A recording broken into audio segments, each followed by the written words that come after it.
এক ভিক্ষুক কুকুরকে জিজ্ঞাসা করলো, হে কুকুর, তোমার ৩টি অভ্যেস খারাপ। কুকুর বলল, কি আমার ৩টি অভ্যেস খারাপ? নাম্বার 1, তুমি দেওয়ালে কেন পেচ্ছাব করো?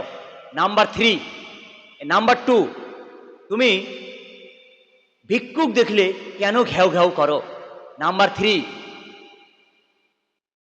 তুমি রাত্রেবেলা মানুষের ঘ্যাও ঘ্যাও করে ঘুম কেন হারাম করো? তাই কুকুরটি কথা শুনে চমৎকারভাবে উত্তর দিল যে, আমি রাস্তায় এই কারণে পেচ্ছাব করি না যে আল্লাহর কোনো বান্দা ওই মাটি রাস্তায় সিজদায় করবে, ওই জন্যে কিন্তু আমি রাস্তায় পেচ্ছাব করি না, ওই জন্যে আমি দেওয়ালে পেচ্ছাব করি।